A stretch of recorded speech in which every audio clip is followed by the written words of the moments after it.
घरे एसी थिले एई सबु हेल्थ समस्या देखा देई पारे तेणु आपण माने सतर्क रहबा दरकार। तो देखंतु गरम रे एसी हमको आराम देई थाए किंतु भूल व्यवहार कले या हेल्थ इश्यू भी हेई पारे।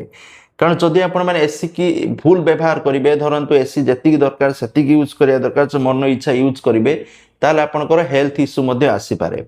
विशेष करी जदि एसी सफा न थाए किंबा बहुत समय चली थाए ताले शरीर ऊपर ए सब खराब प्रभाव पड़ी थाए। कौन पड़ी थाए प्रथम जिनस रोची सर्दी काश आ गला वेदना।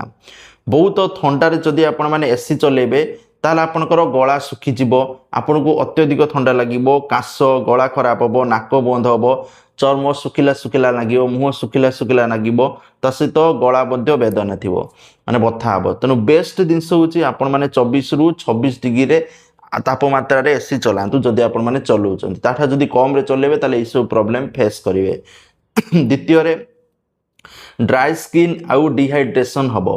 एसी रूम रे मॉइस्चराइजर कमी जाए जा फल आपन स्किन सुखी जाए बॉडी रे पानी कमी जाए आपन को जना पड़ेनी किंतु बहुत दिन हेले ई प्रॉब्लम आसीबो।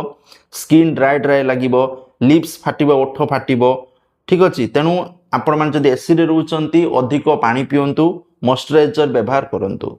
तापर होची मुंडो बिंधिबा थक्का लागिबा आलसी आसीबा एमिति मध्ये हबो। ता सहित एलर्जी ब्रीथिंग प्रॉब्लम मध्ये होई पारे। बहुत सारा एलर्जी होची छिंक आस्थमा श्वास नेबार असुविधा ए सब होई पारे जदि आपण माने एसी की सफा करू नांती। तेनु मझिरे मझिरे ताऊ क्लीन करंतु जाफल फ्रेश हवा आपण माने पाई परिबे। तसे जॉइंट पेन बॉडी पेन जदि अधिक समय ठंडारे रहिबे अत्यधिक ठंडारे ताले आपनकर मसल टाइट हबो जाफल आपन को जॉइंट पेन बढ़िबो जो जार पेन आसीबो बथा लागिबो एथि मध्ये होची। आखी ड्राई हे जिबा एसी रूम रे अधिक समय मोबाइल आ लैपटॉप व्यवहार कले आखी सुखी जिवो आखी ज्वलन हबो आखी पुड़ीबो रेड आई हे जिवो न आखी गरम हे जिवो इरिटेशन लागिबो। तेनु आपण माने कोन करिवे ना आखी के सब ब्लिंक करथबे बा बहुत समय एसी रूम रे मोबाइल बा लैपटॉप यूज करंतु नाही।